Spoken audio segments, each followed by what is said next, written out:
Hello, everybody. Welcome to the Hello. stream. And we've got a familiar face here today. Jeroen, before we go too far into talking into the void, could could we get thumbs up if you hear me, and thumbs up if you hear Jeroen? Can you say hello, Jeroen? Hello, Jeroen. The- Oh, automatic. uh, automatic saltiness, Yeah, automatic sarcasm. yeah. I don't know why my background is so blurry. Oh, I think it's a setting in Skype. All right, we got a thumbs up. We got Oh. somebody's trying to outdo your literal interpretations, Jeroen. You got some competition here. um, I'll try my best. the game is on. So, yeah, so I'm really excited to dive in today with Jeroen to explore what you can really do with elm-review. I think Jeroen, that you would like to set the record straight that elm-review is more than a linter. So you want to, before we get started, you want to give a quick introduction to yourself and just the project and the recent release? Yeah. So my name is Jeroen. Just gonna start saying my name again. Yes. Jeroen, so that everyone knows how to pronounce it. Jeroen. Um, I have been working on Elm Review for about 10 months now, so it's been a long project. And what it does is it analyzes your Elm code and related files, so your Elm projects, and it tells you what is wrong in the project. And what is wrong is depends on what you configure it to find. So you can out of the box, it doesn't check anything, so everything is good. But if you add a rule to say, I don't want to have any unused variables, it will report every unused variable in your project. And you just add these kind of rules. They can be pretty much anything that you can statically analyze, statically deduce from your project. And I think it's really powerful. So you can use it as a linter. So the definition I have for linter is something that makes your code prettier or conform to the standards of your team. Right. Or perhaps like detect certain code smells that you can detect like stylistically from the style of the code. Yeah, for instance. And the definition I just introduced is pretty much the one that was for the original lint program, lint executable for the C language a long time ago. And now linters do a bit more. They try to find bugs, but that's out of the scope of the word lint, in my opinion. So ESLint does kind of the same thing as what I do with Elm Review, but I think it's outgrown the lint wording. So it should be ES lint and find bugs, Right. or ES review.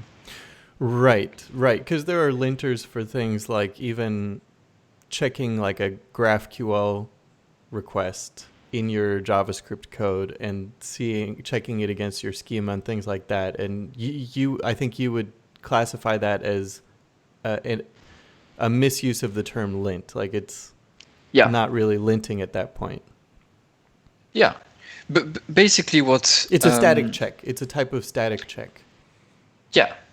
Basically, you could have TypeScript be this kind of thing. Right. You could do the same thing as TypeScript. Right. Man, you can do the same thing as TypeScript. But in Elm, it's not useful because we already have the compiler. Right. Yeah. So, okay, cool. This is going to be really fun to get into. So, what we're going to be doing today is we're going to be trying to find some. Well, the goal is we're going to try to apply Elm Review, for one thing, to just play around with it and hopefully see some things that it can do beyond just linting, beyond just saying, hey, there's an unused variable, which is very useful, but we want to explore beyond that. And Yeah. the specific goal we're going to that we have for this is we're going to, let's jump into the screen sharing here. So we're going to go to some open source projects and try to add some linting rules that will make it easier for people to contribute. Like I've kind of been trying to do some tools around, like for Elm Markdown, you know, we did a session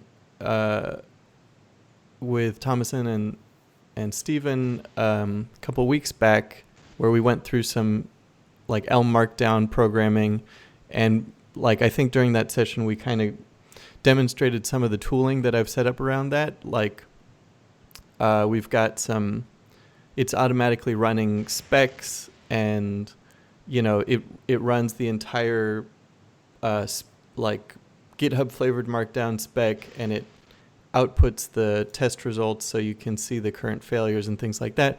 Those are all things that make it easier to contribute to an open source project, and it makes it easier as a maintainer to like look at a pull request and be confident that it's ready to merge. So we're going to go in with that goal and see, can we like make it easier to be confident that a pull request is ready to merge in. Lagging. Jakey Boy in the chat is saying that it's lagging. What's lagging, Jakey Boy? Is it? Yeah.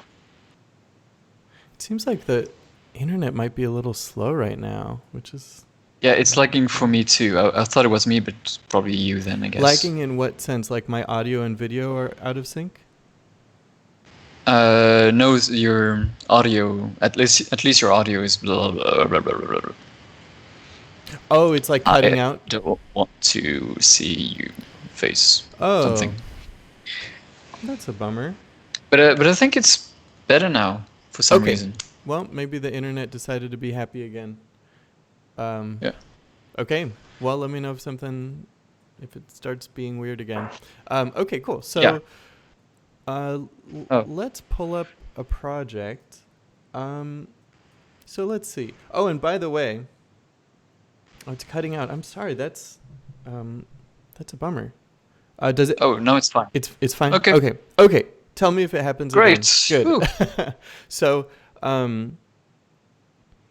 so we'll pull up some open source projects, and I should mention at the end of our episode, for those who have the stamina to stick around for our session, Jeroen and I have a special announcement. So so stay tuned. Stay tuned. You're gonna hear it here first before anybody else. So brace yourselves. So all right, Jeroen. So let's pick a project. I'm thinking, which already has elm-review configured. I don't have so everybody in the audience here is going to get to see everything from scratch because we're going to configure elm-review. So I'm thinking maybe Elm Markdown or Elm GraphQL. Maybe Elm Markdown, since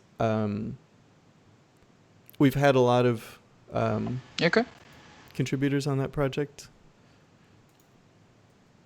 So let's do Elm Markdown. Cool. I think you're lagging again, but yeah, not much we can do about it, I think.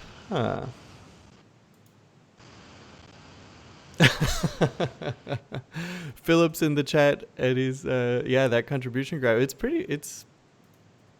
pretty nifty.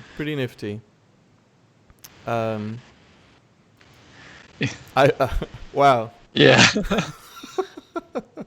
Yeah, that's basically what you get when you're one of the only authors. Yeah. But we've had some sizable contributions. Also, I've contributed a lot of like generated code, so it makes it look. Yeah. You're just cheating. Yes, I totally am cheating. Okay, so let's pull up this project. Yeah, I usually go to projects and apply Elm format or prettier. Just gives a lot of contribution lines to my account. Sneaky, sneaky. Oh, Yeah. oh, Oh, Philip you is saying the complete contribution Soviet. graph. Oh Okay. man, I know. It's like it's an addiction. It is it's a serious problem. Yeah, I need to go to like open source No, anonymous or something. it's not great for your social life. Yeah, no, really. I mean, it's Yeah, I know. It's yeah. mine will probably a bit similar at We least. have a problem, Euron. We need help. Um, okay, so let's make sure I'm up to Let, date here, and then let's pull in let's Elm go and Review. figure. Yeah. So Yeah, step one, am I doing an npm install? yeah. Something like that? Yeah, or save dev Yeah. if you. But I think it's the same thing in your project, unless you have a Right. CLI. Unless you have real JS code. Right. Right. But good to just have the intention there. Yeah. Cool. Okay. So now we've got Elm Review. Oh yeah, and then I do. I can do like npx Elm Review init. Oh, are you not familiar with npx? Can you hear me? Yeah, yeah, I can hear Okay. you. It's just that on my screen, it's slower than what is on Twitch. It freezes for some That's reason. funny. So yeah, npx elm-review init is exactly what you want. What you want. Cool. Unless you have elm-review globally installed, and then it's just elm-review init. Right. So what it will do is it will create an Elm JSON file, or well, pretty much a new project, new Elm project, with an Elm JSON file, and a main file that we call the review config. This is very polite. So the It's telling exactly what what do it's you going to mean? do, and it's saying, "Would you like me to create these files?" Love it. Yeah. Well, it's gonna override it if they're already there. So I basically try to have the same approach as the Elm compiler. So ask when things are dangerous and try to be friendly. It's nice. I could do a better job, Oh, this is but great. it's all pretty. I like it, and I Yeah. like it for when you're about to do something that's like creating files and stuff. It's nice to know, and it's a good learning tool because it helps teach you where to look for the setup and stuff. So now we've got a review folder. So let's pull that up. Here it is.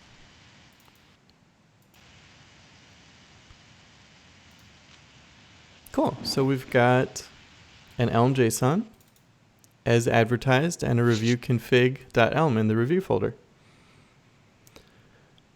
Yeah. So why do we have a separate Elm JSON file, a separate project? The thing is, you're going to install review rules from the Elm packages, and you don't want them to pollute whatever is in your real application. Yes. One of the reasons, the deep reasons, is because your review rules could use major versions of some dependencies, and your main application could want different ones. And when that happens, you can't install both packages. So I don't want you to choose review rules or your normal dependencies. Right. So that is pretty much the main reason. But otherwise, it's just pretty nice to have them separate. Yeah. Yeah, definitely. Yeah. I really like that approach. So should we ease into this gently with a simple application of a rule? Like I'm kind of we kind of discussed before we started the session. We talked about looking at the documentation comments above Mm-hmm. our functions and making sure that everything is documented. Yeah. Or rather, so if we run elm make, let's see. Yeah, if we run elm make docs.json, that will complain if anything is missing documentation that needs it. Yeah. But If you're a package author, you really want to have this in your test pipeline, in my opinion. me too. It really helps. Because you want to know early, not at the last minute when you've...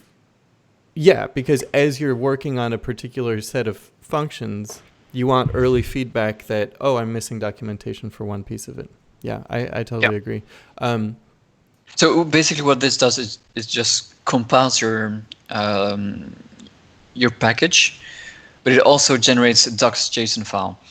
And if you have problems with your documentation, if they do not fit what Elm wants as documentation, then it will complain and it will stop the compilation. So if Elm make docs.json works, then you can publish it. Otherwise, you can't. That's basically the idea. Yeah, so let's see. If I take out the documentation for block, hopefully this will complain. Elm make docs.json. So it's saying the block definition does not have a documentation comment. Add documentation with nice examples of how to use it. But if we say, if we just add a doc comment, which looks like a regular sort of multi-line comment, but with this pipe after, and it's empty, it doesn't care. Yeah. And so we want to catch that. So what I usually do is when I'm still working out my API, is that I do have the comments so that my tests don't fail, but I add a to-do in there. And I just always check to-dos. But I could have a review rule that looks for to-dos. Right. Yeah. So, what would be a good workflow for that ideally? I mean, if we think about from the point of view of like being a contributor, like if somebody's contributing for the first time and they go to make a pull request and they add a function and then it doesn't have documentation. It has an empty doc comment and they forgot that, right? Like it would be nice if they had a checklist where like the pull request would show, like right now I'm running some GitHub actions. So like if we look at a pull request, well,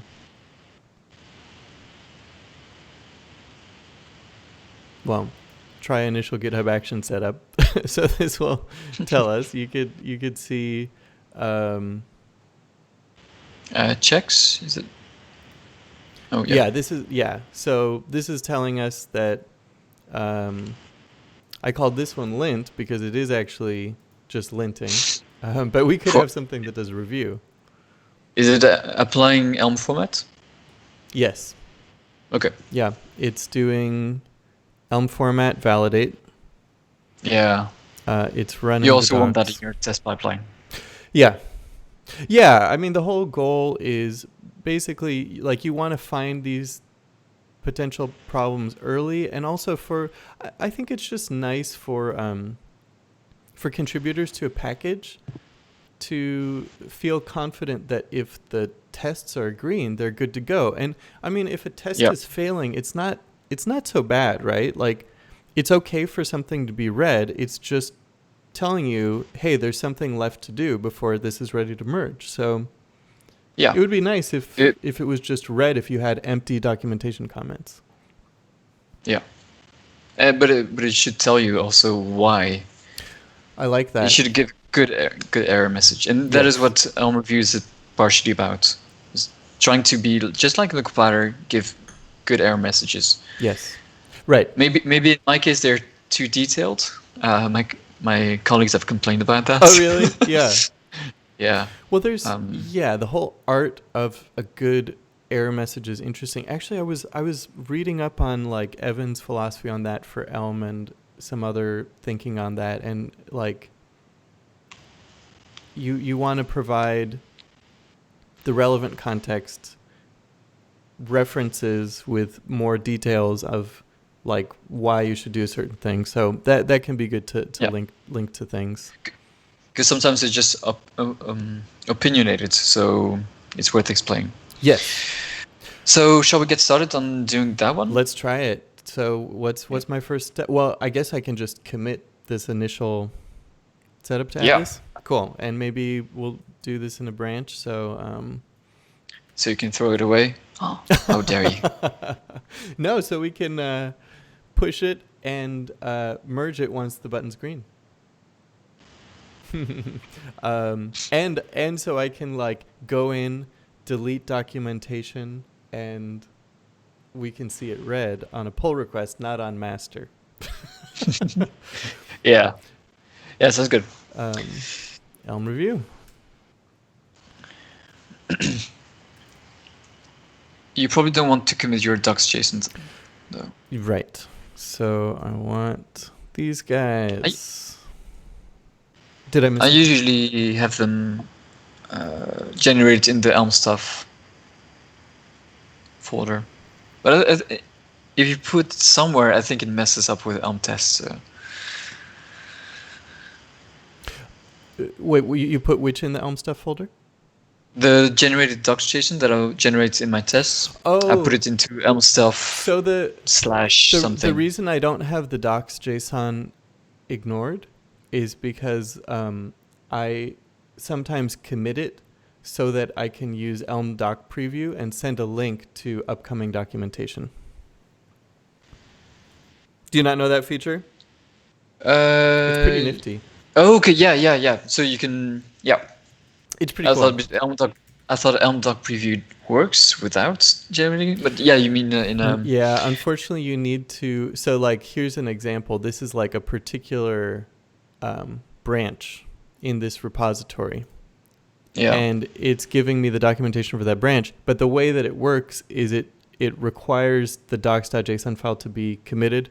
It would be nice if there was a way to do it without that. But anyway, tangent. Thank you a lot, Remy. I know, it's so good. That. Yes. So yeah, you probably don't want to commit that. Yeah. Boilerplate. I feel offended. It's a configuration, sir. Okay. Let's not call everything boilerplate. So we want to create a new rule. Yes. Okay. So what you're going to do is you're going to create two files. One file named after the name of your rule. Oh, and you know what? Am I going to get my nice auto completion and stuff? I might not. So let me just open this up before we dive in too much further with IntelliJ.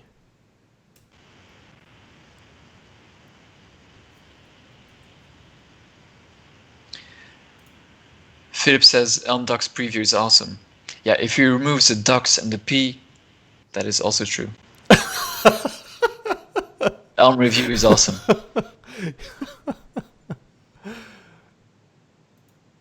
Touche. Okay. I'm biased. That's what I think. I'm really excited to try it out here. Okay, so if I open this here, it's going to ask me to tell it where the elm.json file lives. And then it's going to complain because it wants me to do elm make to install stuff.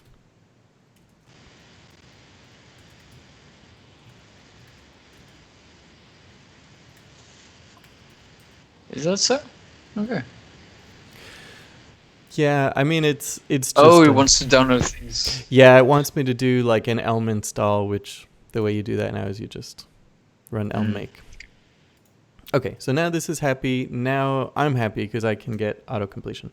So cool. What do I do next? So we're gonna create a new file for the rule. Yep. So because the rule is pretty much forbidding empty comments, let's call it no empty comments, or no empty documentation. Yeah.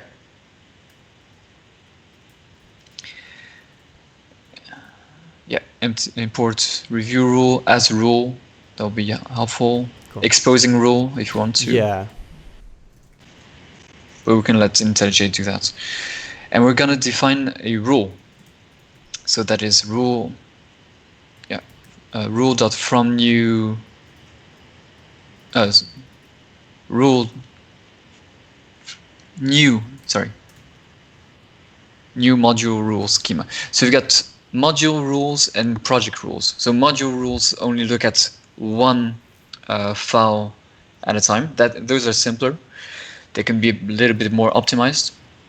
And project rules are ones that look at all your files.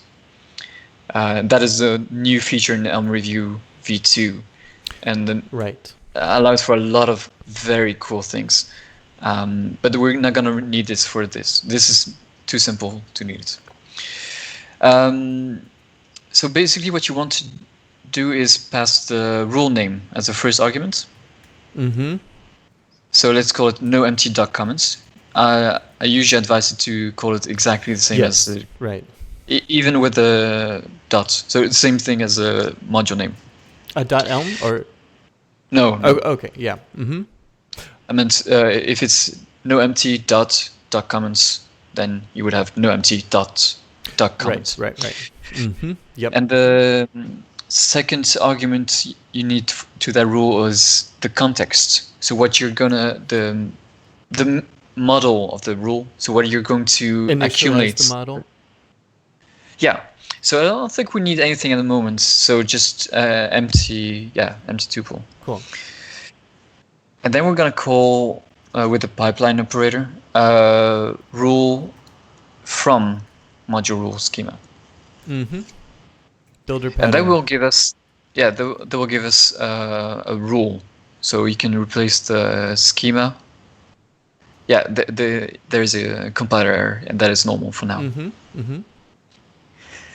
So the reason why there's a compiler error at the moment is because you do not have any visitors. Oh, cool. So the rule is useless.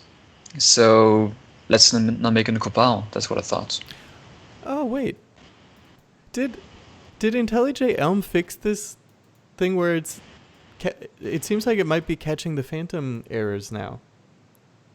It does, but we encountered one bug at some point. But there's a new version, so I wonder if it... Oh, yeah. Anyway, well, either way, I'm glad that it caught this, because this is using your phantom builder pattern here, right? Yeah. So yeah. At every step of the way, you will have a module rule schema, but if you don't have any visitors, it will be a module rule schema that is not yet ready. Mm-hmm. So in this case, it is one that does not have at least one visitor. Right. So I'm gonna have to add a visitor. Exactly. Is it with comments visitor? Nice. See, you didn't even need me to tell you. Didn't even need you to tell me. And this is in this case, you can start with simple comments visitor. Ooh, I like that. Nice. I might have to use some similar patterns for Elm pages, I think. Mm-hmm. So cool. This takes... So that takes a function, which takes a list of strings and returns errors. A list of error. A list of strings or nodes? Node string. Got it. No strings. So it tells you the node part tells you the line number. The line number, row, column, start, end. Right. Row and column of start and end of the end. You sound like you've spent some time with this before, Jeroen. Like. so much time. And I still need to go to the Elm syntax documentation every time I write a rule, pretty much. Right. So basically, we can start with having the comments visitor return an empty list. Oh, and that will compile. gotcha. Uh,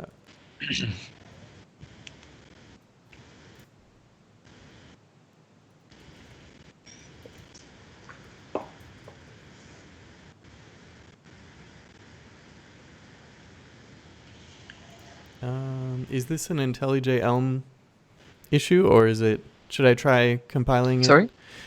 Is IntelliJ Elm just getting confused, or should it not be compiling? I think they should be compiling. Okay, let's try. let's see if this works. Oh, we're not importing our. We're not using our rule here, so. Yeah. Um, So it's not a review. It's no empty documents. That rule. yes. And that's why I want the module and the module and the rule name to match, so that's easy to see in the configuration. Mm-hmm. Like if you don't agree with the rule, you need to configure it. It is, you just look at the configuration, and if it has the same name, it's really easy to match them. Right. Oh, is this? Did I annotate this incorrectly? Oh yeah, that should be just rule. Nice. There we go. That's nicer. And now this is happy, and now this is happy. Cool. Beautiful. Yeah. So, do you want to write a test for this? Ooh. Yeah, I do. Okay. So that's the second file that I want to create. Cool. So you add a test folder. Mm-hmm. Test or tests? Or either? Tests. Mm-hmm. No tests. Just like what Elm test is expecting. So that's Actually, tests. Elm test looks for either. Oh, and okay. when you do Elm test init, I think it generates tests, but either one. Yeah. Is fine. Yeah. So make a test no empty doc comments.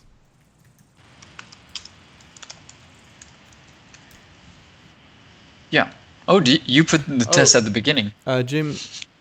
Jim is asking, do you do npm install elm-review -- save dev, and then And then you try npx elm-review in it. That's a npm thing. That's right. Because elm-review is not in your path. Yeah, so if you did a global install, then you could do elm-review because it would be in the global scope of your command line space. But when you do npm install -- save dev, it's installed in the project, not globally, and npx will use the project installation. Okay. So should I just do like Elm test init? Sure. If that helps. That might be a little easier. So, well, should I do? So, do you like to have a package JSON with the dependencies for Elm test and stuff in your review? I do. Yeah. Okay. Cool. Not in my not in my review folder. I just usually use the ones from the root. Cool. Because yeah, but that makes sense. Yeah. Okay. Cool. So, well, if I do npx elm test, in it. does it find that? Yeah, it does. Cool.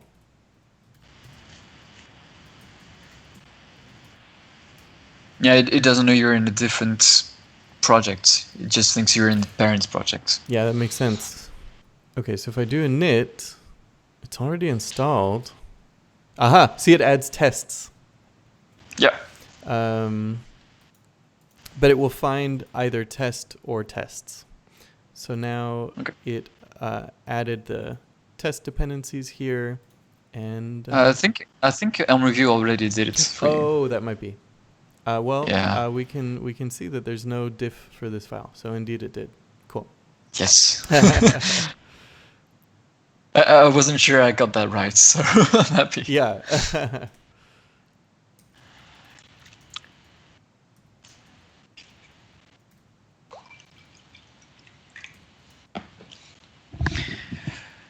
So the thing is that is important to test with with elm-review tests is that things are reported when you want them to be reported, but also that they are not getting Yes. reported when they shouldn't. Right. So I have in the package I provide a review.tests module, Oh, cool. and that's what we're gonna use.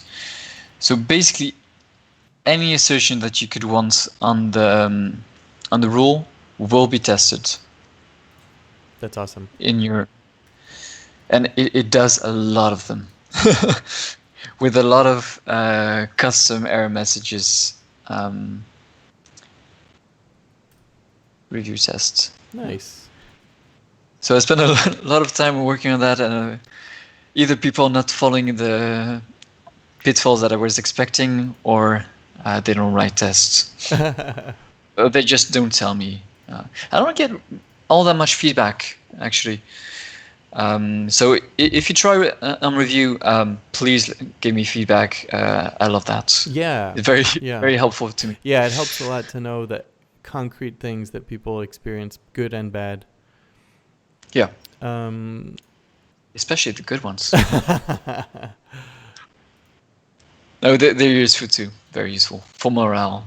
yeah.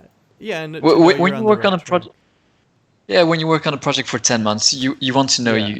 you didn't spend it for nothing. Yeah, and I mean, it helps if you're continuing to go down a direction. It helps to know whether it's actually being used or like, should I keep going down this direction? Yeah. Okay, so if I do npx elm test, let's just see if that works. Uh-oh. Oh. No. Jeroen, did you edit the Elm JSON by hand? I didn't. I'm just joking. um,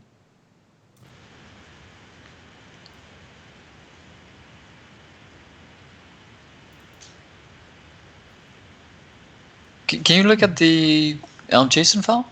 yes. Whether there's been a difference? There's no diff. Ah, man.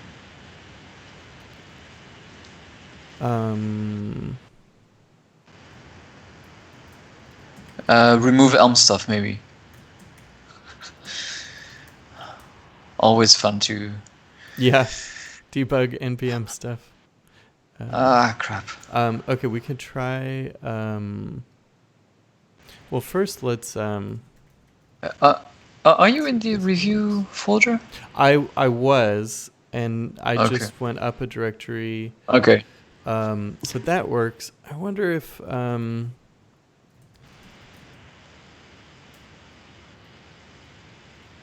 we could try No. doing the latest version of Elm test. I think you got the one. Oh, I really? got it. Yeah. Versions. Yes. Eh. Well, I am stumped then.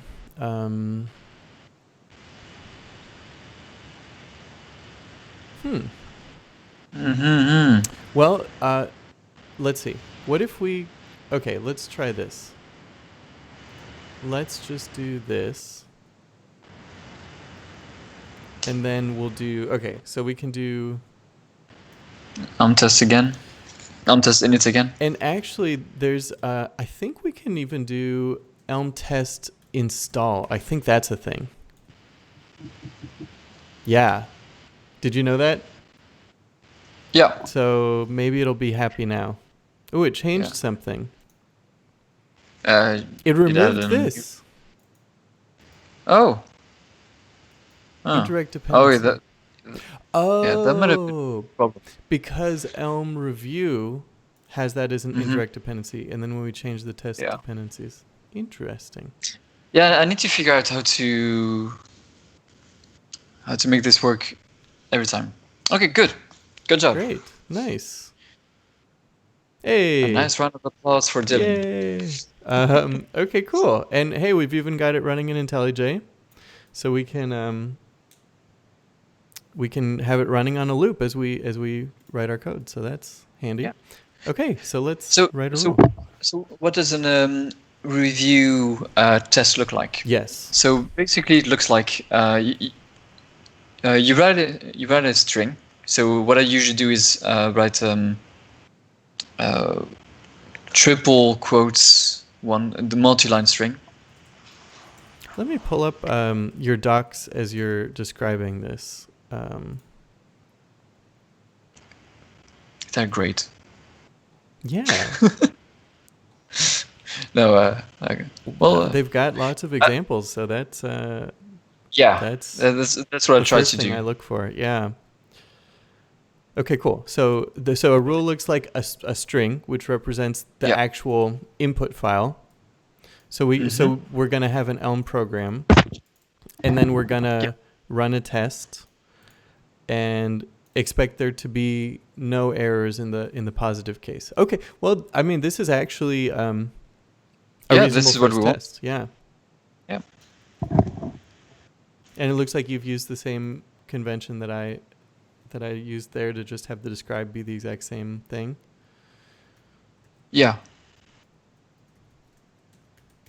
I like that you've thought through, like, given some guidance on, like, opinions on these details. It's nice. I actually think I may have put in too many. Too many opinions. Well, at least for the documentation. Yeah. I mean, it can be helpful as a reference point. Yeah. So the problem here is that you copy pasted the example, and that's exactly Yeah. that the source code that you've provided does not start at the beginning of the line Yep. because that is not valid Elm. Elm doesn't like that. Yep. Cool. So yeah, some people don't like multi-lines like this. You get used to it, Yeah. in my opinion. Oh, totally. No, my brain knew to do that right away because I've done it so many times. Yeah. Cool. So yeah, this already passes. Yep. We could say should not report anything when there's no comment. Yes. I guess.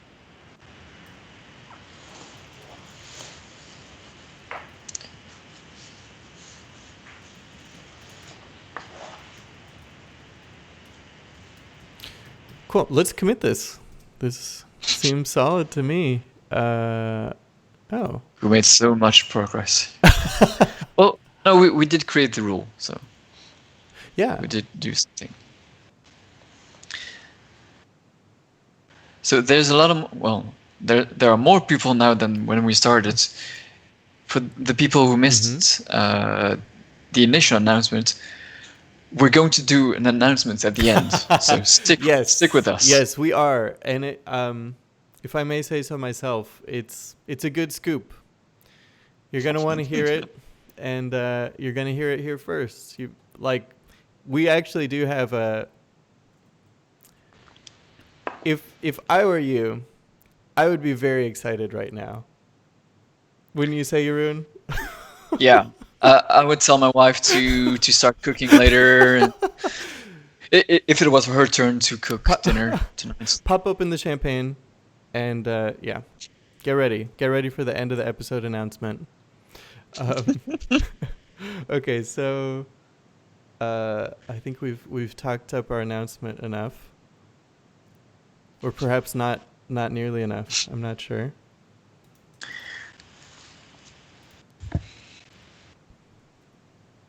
It's testing my multitasking abilities.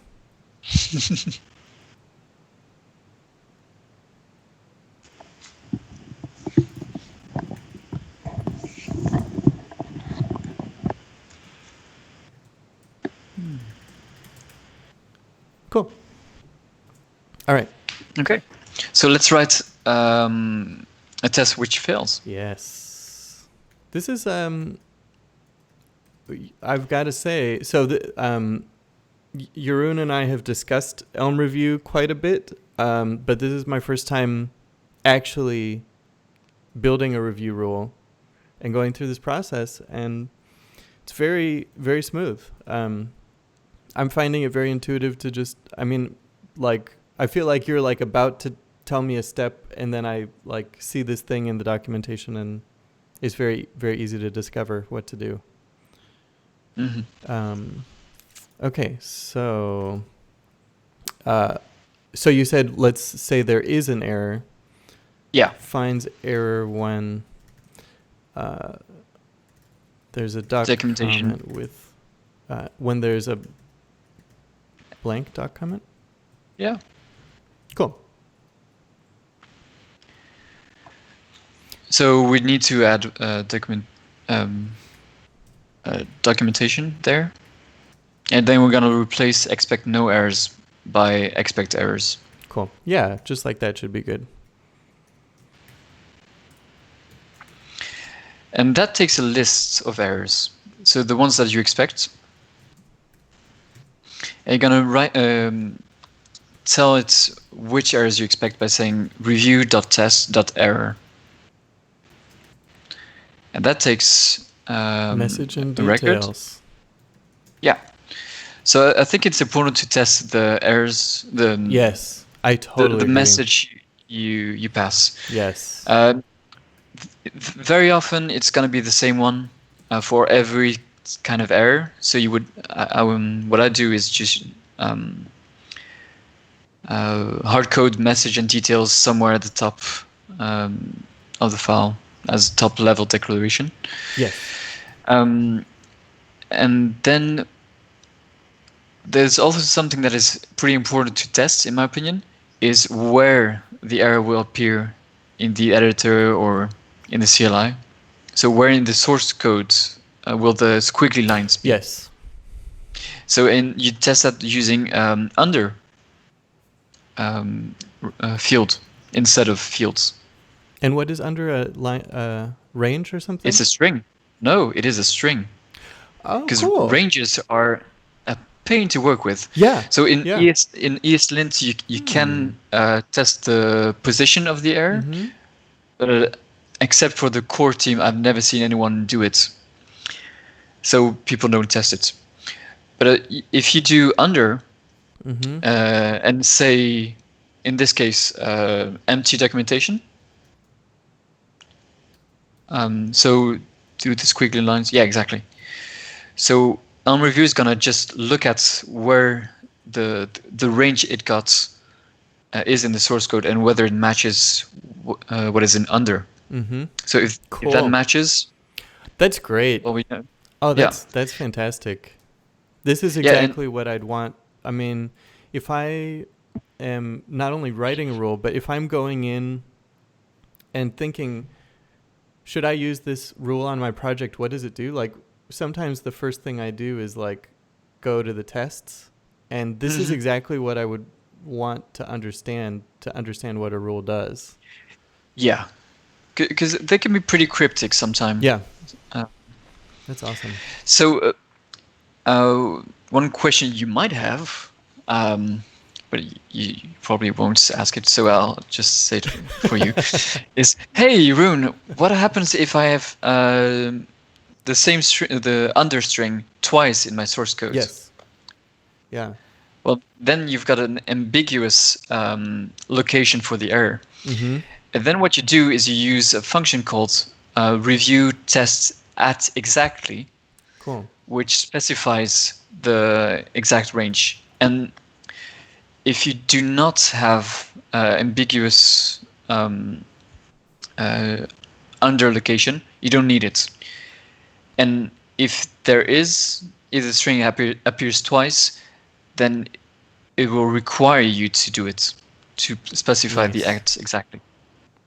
Anyway, it will actually just give you the locations of where it happened, where they appear, so you don't even have to find out yourself. That's awesome. Nice. Because it's a pain. It's really a pain to work with locations. Oh, hey, okay, so we're getting the desired failure. Yeah, so here, in this case, you have no message and you've got an empty details, so... Yes. So we should write our message. Yeah. Oh, you know what? How about a little...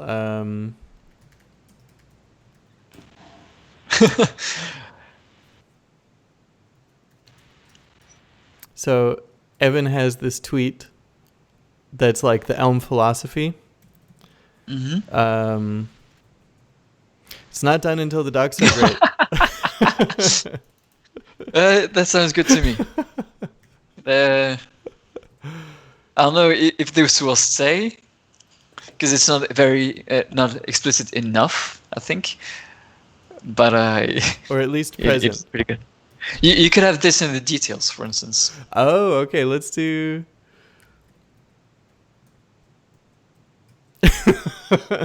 Yeah. Cool. I'm not sure if a snarky comment is what people will want when they are debugging this error in the CI, but we'll start with that. So cool. Okay. So run the test again. It does. It auto runs. Okay. Yeah. Okay. Good. So we have an error. Yeah, that's awesome. Because we do not report the error that we expected. So let's implement it. Okay. So you said you have it at the top level usually. In the tests, but usually I have it inline in the rule. Okay, cool. Mm-hmm. It's just that in the test you will have to duplicate it every time. Oh, I missed that. Okay, that makes sense. Yep. Cool. So the thing is, the comments is pretty much the worst visitor you will have, because you don't. Because it's just a blob of text. It's not like structuring it into some data. That's one thing, but also you get all the comments at once, which you will not get with the other visitors. So maybe let's explain what a visitor is. Yes. So elm-review works with an AST, so that is a representation of what your code means. Like you have expressions, that is one, the literal one number, or literal strings, which are quotes something. And you got all of these that are nested into each other. And you got separate, you got different kinds of nodes. You got import nodes, you got the module declaration node, expression nodes, and declaration nodes, and maybe a few others. And a visitor. So we're gonna traverse the AST for you. elm-review does that, and what you provide as the rule author is ways to visit each node. So I am interested in looking at the comments. I will add a comment visitor. And every time we find a comment, this function will be called. Yes. Or at least that's the case for expressions. So every time I'm interested in expressions, every time an expression is found, the visitor will be called. And it will return something, and we'll record that. So that will either be errors, so they're going to be displayed to the user, or updating the context, and that will be passed along to the rest of the visitors. So, but the thing is, comments are very unstructured. So you get all the comments at once at the beginning of the tree visits, and not in the order of the source code like the rest of the visitors do. Yeah, and the thing is, Elm syntax hasn't done a good job at linking the comments visitor. The documentation, sorry, Elm syntax doesn't link a declaration with the documentation. Oh, yeah. Gotcha. So here you will have a list of all the comments, whether they are inline comments, documentation comments, and just multi-line comments. Right. That makes sense. Why is it when I debug log comments in the comment visitor, shouldn't it's logging empty lists. Shouldn't our tests be shouldn't this test have a non-empty list? Yep. Hmm. Mm-hmm. Wonder what's going on there.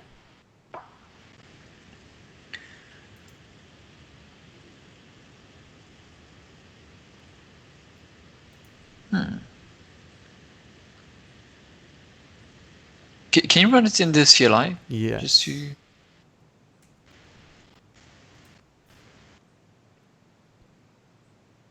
Hey. Oh, wait. Finds error. No, this is, yeah. Can you add other kind of comments? Yes.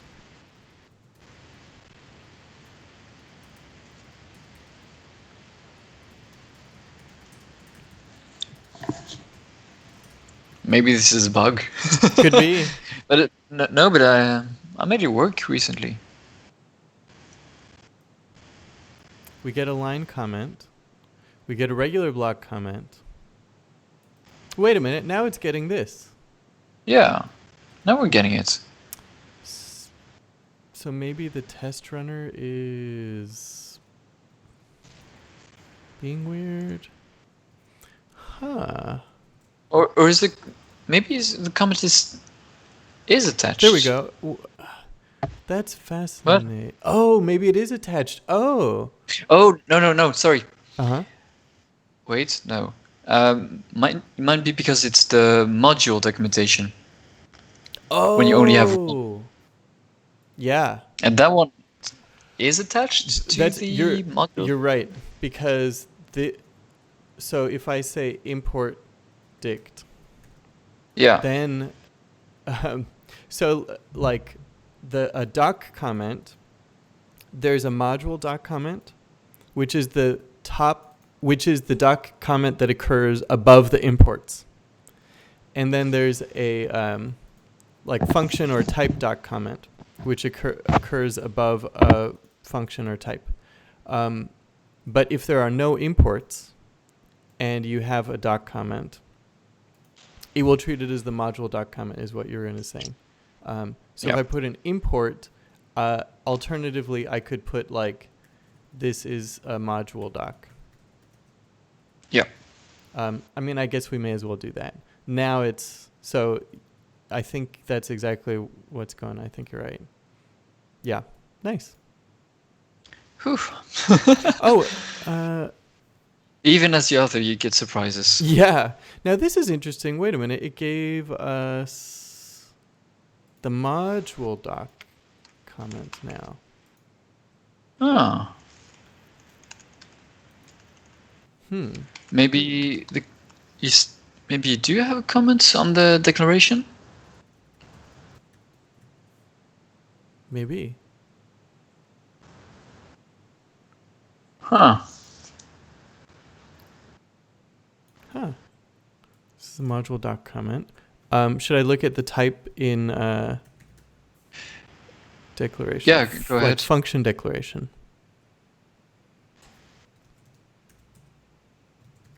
A function declaration takes a function.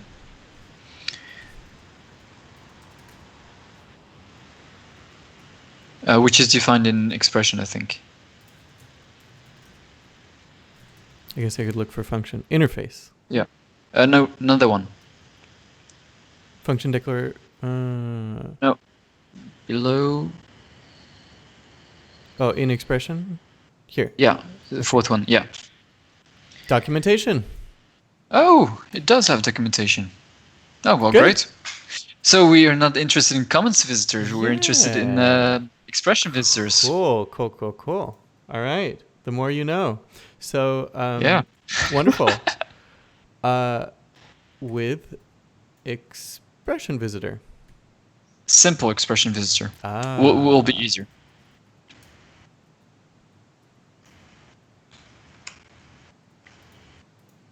Oops. Okay. So I said wrong things about Elm syntax. Yeah. Jeroen takes back his comment about it not I do. I the do. comments not being associated with Uh, the I function I'm declarations. sorry. Well, there are a few things I'm getting frustrated Oh, with. really? Yeah. But in general, it's pretty well done. Mm-hmm. Yeah. Can't complain too much.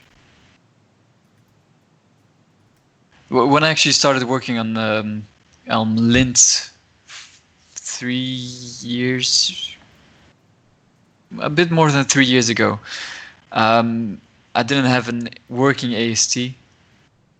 The AST parser didn't work for all cases, so it was unusable. So I just left the project abandoned for a few years. Mm-hmm. Mm-hmm. Now we have Elm syntax and it works pretty well. Yeah. Yeah. Yeah, it seems pretty impressive. So let's see if we have a what was it? Oh, no, sorry. Oh, is it a We don't care about declaration? expressions. We care about declarations. Declaration. Uh, Mm-hmm. Mm-hmm. See, that's why I still need The docs.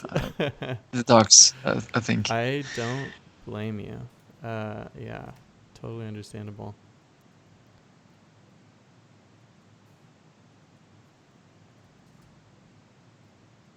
You could comment out the rule error because we're gonna need that Yes. soonish.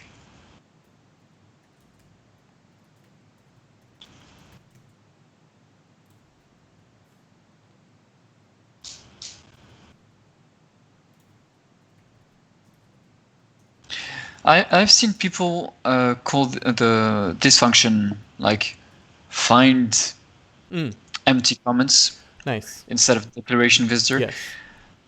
I kind of like calling them exactly what they are, not what they do. Yeah.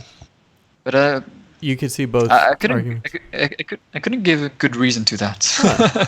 at the moment. Interesting. Okay, let's see. Oh, documentation is just. Hey, there it is. Yay! So, like, basically, we want to pattern match this out now. Yeah. See, this is the really cool. So,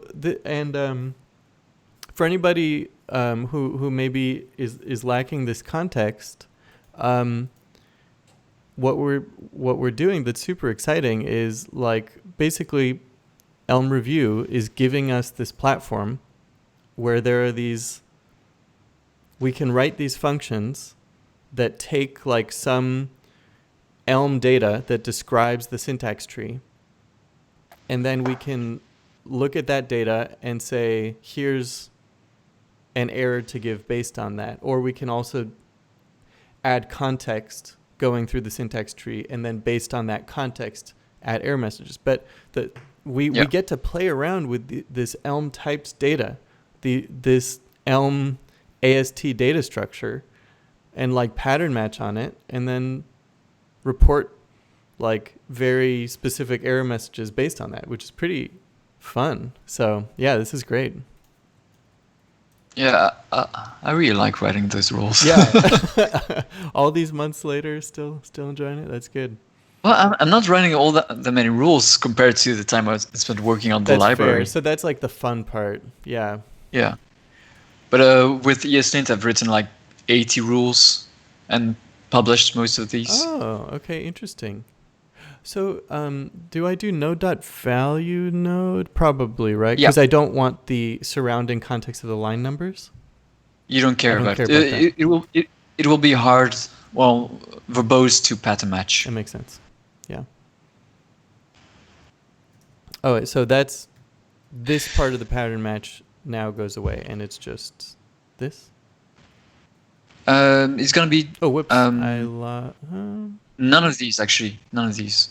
Let's. It's gonna be declaration, function declaration. Yes.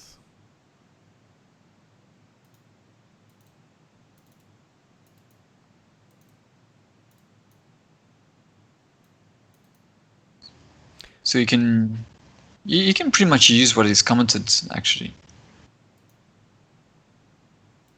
Okay. Yeah, Philip is talking about your Naming naming approach. convention. Mm-hmm. So what is he saying? He's saying whether to name it what it is or what it does depends on what is more likely to change, its type or its value. However, one could also argue that the type already documents what a function is. Mm-hmm. Yeah, the type really documents probably better than the name in Hmm. a lot of Hmm. cases. Yeah. No, hopefully not. Yeah, the what is most likely to change is what it will look for and what it will report. So what is least likely to change is what it is in global. So what it visits. I find it very useful in my case to because I know where the data is. Like I know where the functions are declared, and I know that those are in declarations. So if I say declaration visitor, I know instinctively. Um, if I want to look at where the functions are declared and grab context from that, I know that I should look at declaration visitor. That's what I mean. So those names makes a lot of sense to me. Mm-hmm. Um, but yeah, I don't have a big user base to get statistics from, Mm. unfortunately. So that's why. Give me feedback. Yeah. It's important. Let's see here. You can remove that one. Mm. Oh, Uh, no, dedented. yes. There we go. Yeah. In it is fine to have a wild card in these rules because the Yeah. syntax is not likely to change. Right. Right. That's a great point. And even if it changes, you do have tests, right? Because you've got a Yeah. awesome review test Exactly. library. Exactly. Yeah. Yeah. So you're covered if you did your job well when testing it. Right. So in this case, we have a documentation, Yeah, that's great. and we're gonna look at whether it's empty, Very exciting. I guess. So, let's if that's all right, let's take a couple minute break, and then after the break we'll be back and we will check if the documentation is empty and then give a rule, and then after that, Jeroen and I have a very special announcement.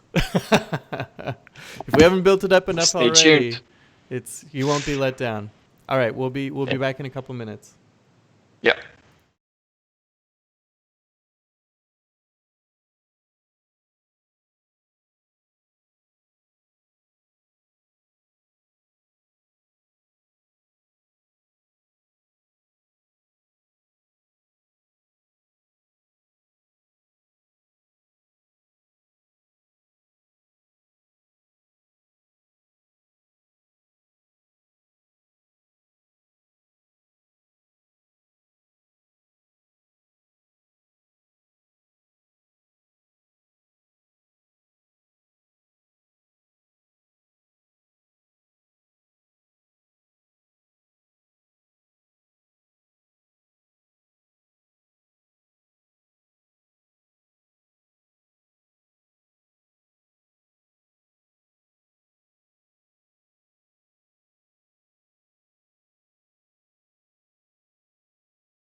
All right, we're back.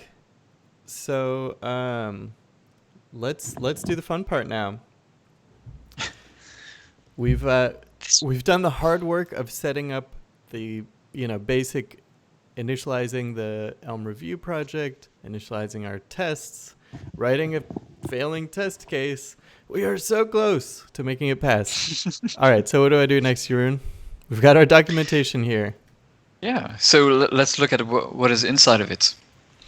So I think Elm syntax strips out the squiggly lines. It would make sense. So I think you only have like empty spaces. not empty, but yeah, just blank spaces. So if we can we can trim it, and if it's empty string, then we're going to report an error. So can we start by making the test? How about like if we make the test fail, just if there is a documentation comment for now, and then we can add a failing test that proves that we're just always failing it if there's a doc comment. You know what I mean? No. Just like test-driven development style to Yeah. do the simplest thing that could make this test pass. Okay. Which is go just ahead. if there's documentation. So rule Yeah, that that's error. usually what I try to do too. So what I usually do is alternate between a test that passes Yes. and a test that fails, passes, fails. But because every time you need to be more precise in what you... Exactly. So it keeps you honest about about actually not having like false positives in your tests. Function name, we didn't destructure that. So we don't need it. That's for the message. We can just have a to-do to start with.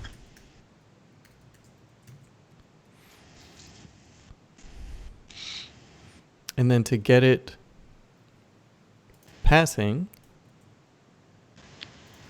instead of to do, we just say this. Yeah. And then the details are gonna fail, I think. Oh no, sorry. Here the problem is that you passed the wrong range, the wrong location. Yes. I passed So the what you range said of the here- entire node, but I need to be more precise.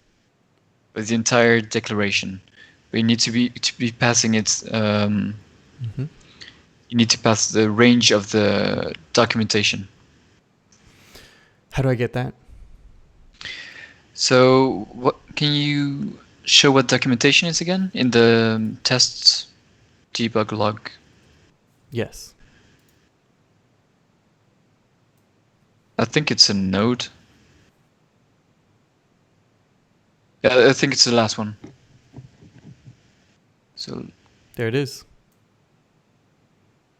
Yeah. yeah, okay, good. So we have a position with. So we're gonna have to do node range of documentation instead of node range of node. Nice. It's usually pretty easy to get the node that you want, the location that you want. That's amazing. Yeah. There are a few bugs, I think, sometimes, and that's getting me frustrated with elm syntax. I mean, it's an ambitious project. It is a very ambitious project and a complex one too. Yeah. I'm gonna just take out these details for now from the expectation. Are you? Okay. Let's try it. See what happens then. Wait, what's it telling me now? Type. Details. Oh, well, I guess I can just Yeah. Try running it with an empty details. Or if I pass this in, now the details should match up, I think. Yeah. Now they should match. Hey, we have a passing test. That's amazing. Okay, so now Cool. now you're saying let's try it for real. So, do I do npx elm-review? That's not what I was saying, but sure. Oh. Yeah, but let's do it.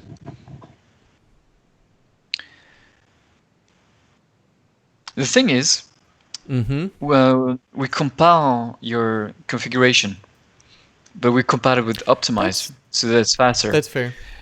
Yep. But because you have debug, it doesn't work. So you can do dash dash debug to run your rule Oh, with the debugs. that's smart.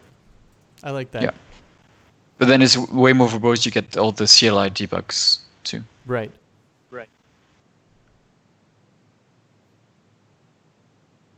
So yeah, this is the output.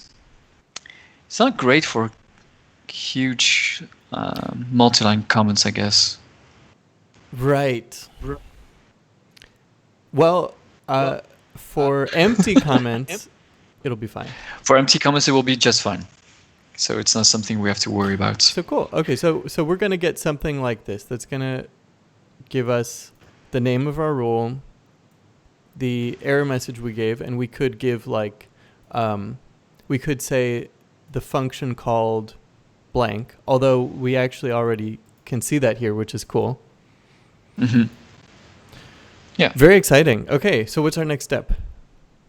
So next step is to make it not report when the documentation is not empty. Yes.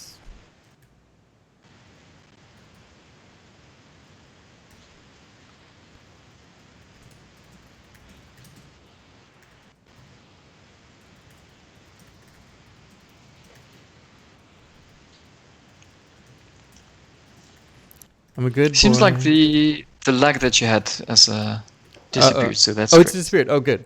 Okay. Yeah, a long time ago, but Very nice. I wonder why. Yeah. so expect no errors. Yeah, because I'm a good boy and I wrote some docs. So Exactly. Who's a good boy? Dylan is.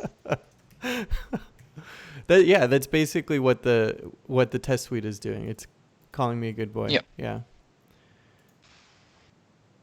It's very encouraging. It's not done until the docs are great. So it got an error message. Sure enough. So we proved that we are giving an error in too many cases.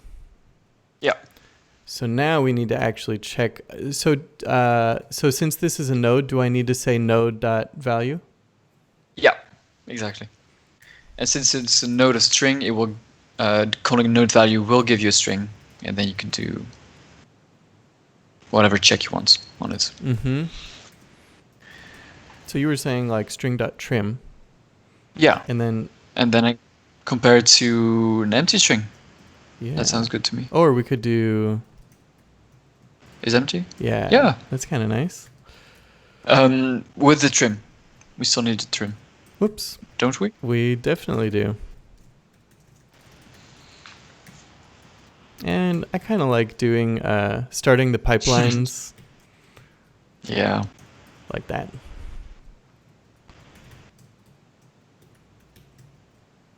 Cool. I think this will be green. I think so too. No, it isn't. Finds error when there's a blank. Oh, it includes the Oh, is that what it is? squiggly lines. I think. Can you log it? Yes.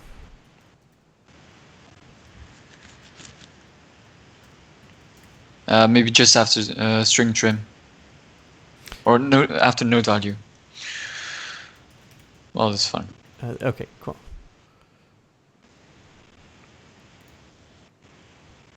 Yeah. Okay. So we have to remove the first 3 characters and remove the last 2. I think we can just hardcode that. Yeah. We don't need to be any smarter. Right. I think you're right. Yeah, sounds good.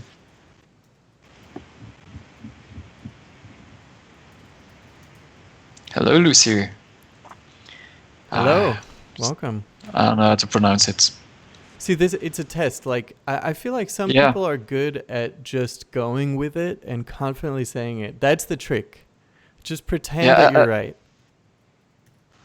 I think that Ryan just said hi, Lucier, actually. Don't know if that was his pronunciation. I like Lucier. I'm gonna say it's Lucier. Welcome. So, Hey. what do you want? Wait. Oh, Yeah, yeah. it We're works. good. Yay! Woo! We did it. Okay, so let's see if the rule. Let's see if I've been naughty. Aha. You have. Oh, this is a vendor library. Oh, so what happens with vendoring? Ah, How do we handle that? let's see. So in elm-review version 1, there was no way to when you add a rule to your configuration, Mm-hmm. it was applied everywhere. And I noticed when I applied it on a bigger project where I was not the author, Right. that in some cases it makes sense not to enforce a rule.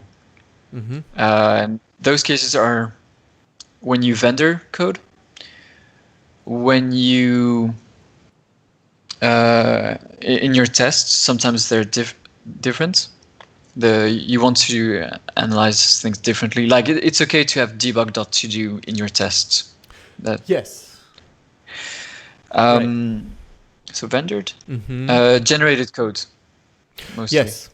Right. And Like I if you think there was a use fourth one, but if you use Elm yeah. GraphQL, like yeah.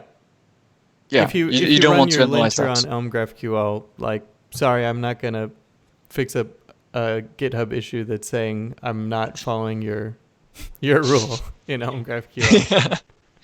So that's why you can in your configuration say don't want to run on these files or these directories, Should we and that's try that? So, yeah. So how do I configure that? So you're gonna do a pipeline operator Mm-hmm. on the no empty doc comments rule. Okay. You can Yeah. That makes a lot of sense. I like that.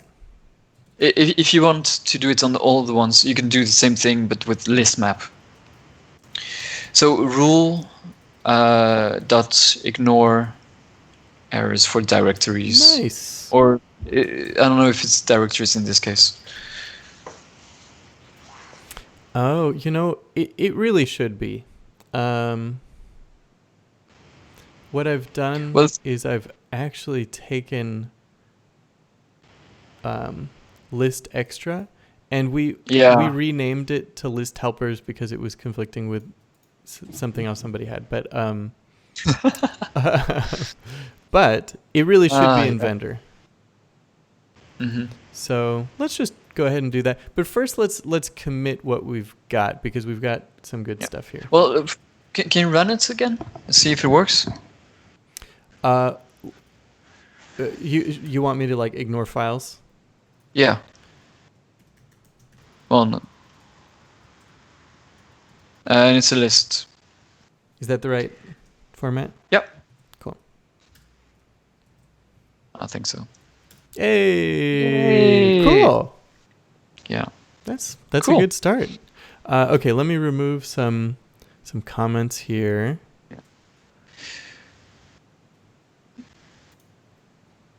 Yeah. So I feel like we've written a lot of code, but a lot of it is dead code or just commented out code. Yes. But the rule is pretty small. Yeah, let's practice, review our review rule. Perhaps. Yeah. And we don't need this. Okay, so yeah, walk us through what we've got here. So we define a rule called no empty doc comments, which has no context, which is why I put an empty tuple. Yes. And what it's going to do is going to visit the declarations. So in the declaration visitor, line 16, what we care about are the function declarations.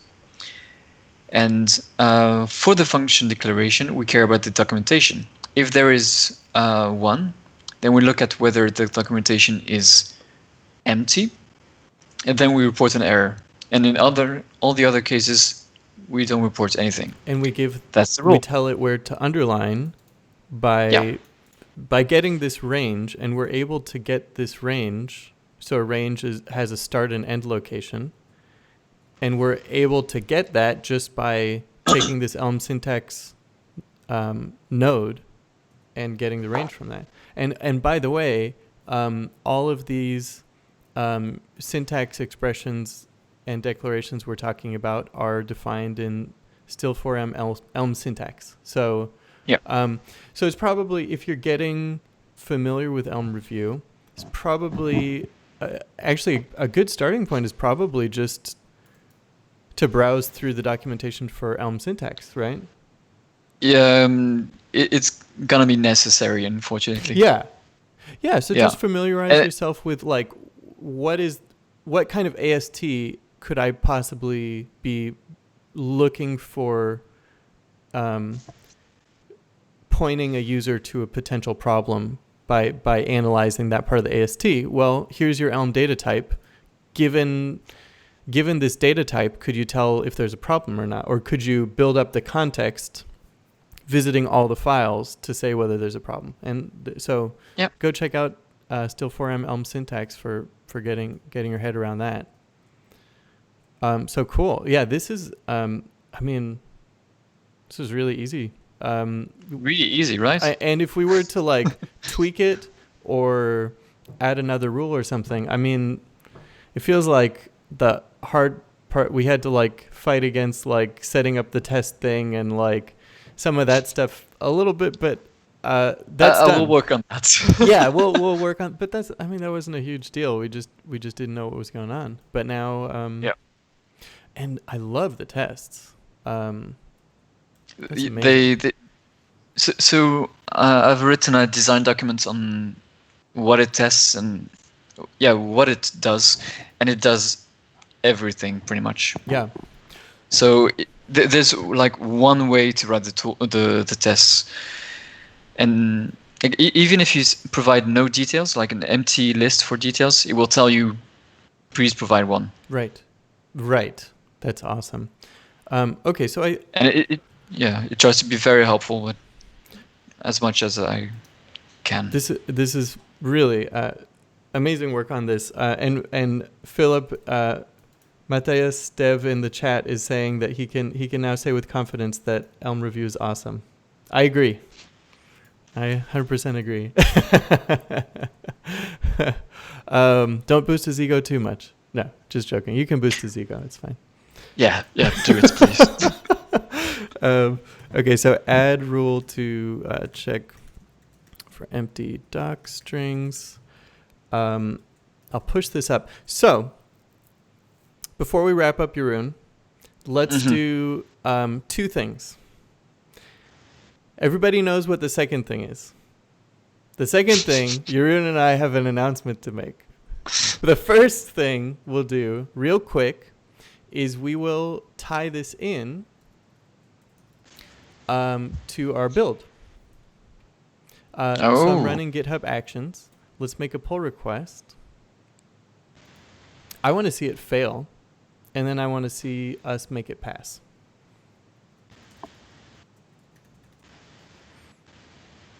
So, but you don't have any empty docs in there. Right. So that's how we'll make it fail, by creating some arbitrary empty docs. And then, I want to see the pull request telling me there's a problem and being able to inspect it there. Yeah, but did you add elm-review to the tests suite? You mean like to the top level package? No, in the npm tests command, or like does it run elm-review in your GitHub action? I don't think it does. No. Yeah, so we need to change that. So the way we change that is I've got my GitHub action is defined.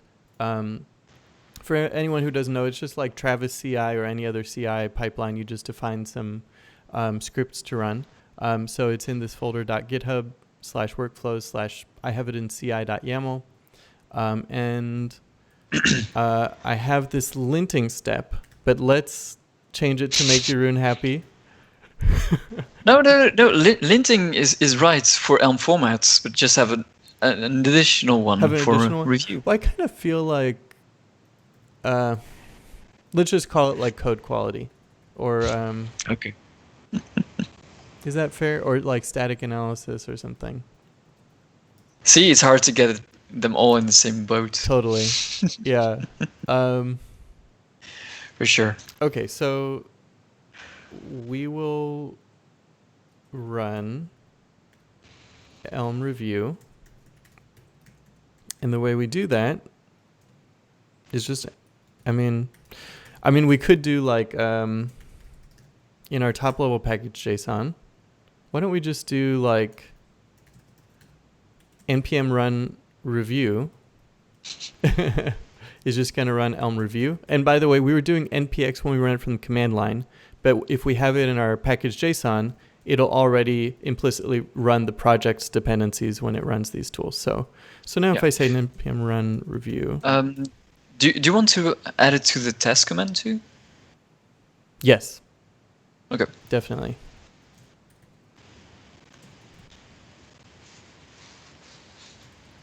So when users, new contributors come to the project, they just do npm test and they see, oh, everything is fine, or oh, I have a problem. Yes. Oh, it should really be like cd review and elm test. Elm test. You could add parents over those, over the cd review and elm test. Oh, so really? That when you, it lifts you back? Yeah. Oh. Yeah. Wow, I didn't know that. But I was actually just meaning running elm review, not testing the test. But this is also very useful. That Definitely. is a great trick. But I don't think it works on Windows. Well, the whole equal, the ampersand doesn't work on Windows. So you're saying, what are you saying, parens here? Or no, where you were was perfect. Oh, yeah. But I meant additionally to this, also just running elm review. Oh, as part of the test. Cool. Yeah. And not outside the parents. Yes.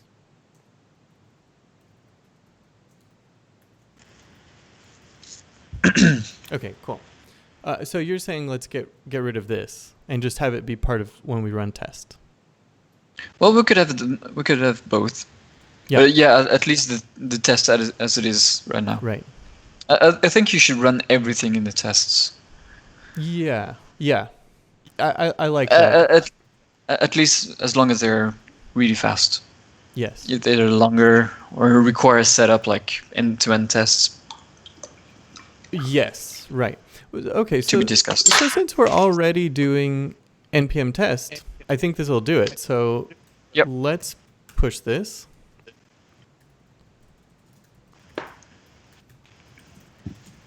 And I would actually put the Elm formats validation also in npm test. It's a very fast test suite that you have there anyway. Yeah, it is. I think. Yeah, it's a good idea. Okay. But you can improve that later. Yeah, I'll work on that later. And it doesn't like something. Workflow is invalid. Oh, whoops. I see, should have kept it named as lint. I should have, and yep.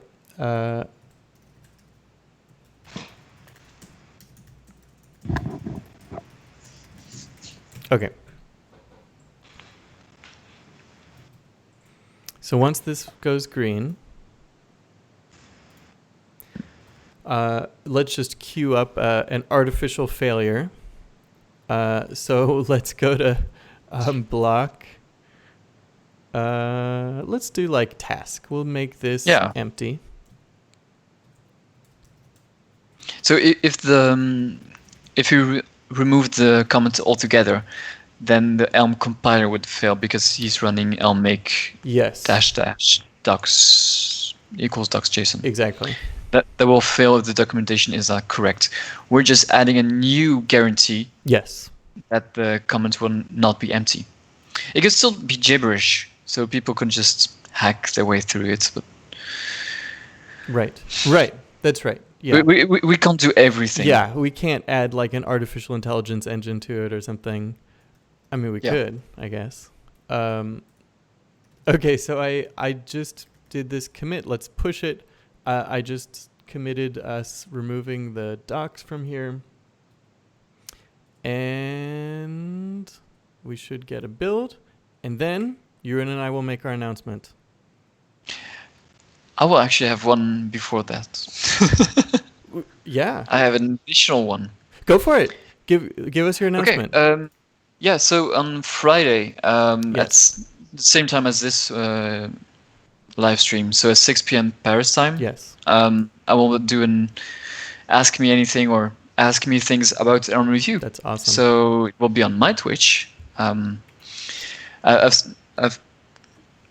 shared it on news and links and the elm-review channel on Slack. So join that Slack if you are interested. Yeah, join the elm-review Slack and follow Jeroen on Twitch so you see when he goes live on Friday.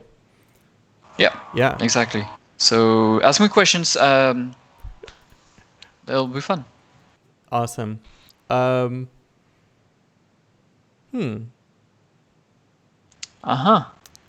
run test. It's doing Elm review. Well, you know what? I should have done this locally. If I do npm test,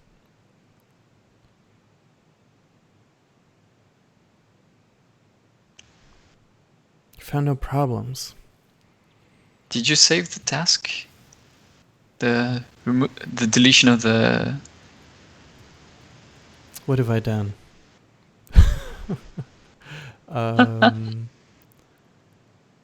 We promise you it works. Sometimes.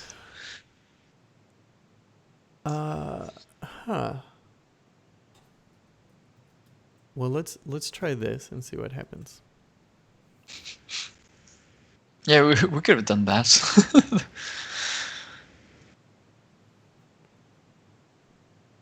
Okay. Yeah, so that's what it will look like. We already showed that at some point. All right. Well, I will. What I'm gonna do is I'm gonna remove ignore file in rule. I'm gonna move this to vendor and do a directory level ignore. So we'll see our nice red error message, keeping us from accidentally merging in something where the docs aren't complete. And while we're waiting for that, Jeroen, do we want to share our big news, our announcement for all the patient people who have been waiting for our... They probably didn't even care about Elm Review. They're like, I just want to hear the announcement. They didn't know that when they joined. That's true. You're right. They wanted to know about Elm Review. But I was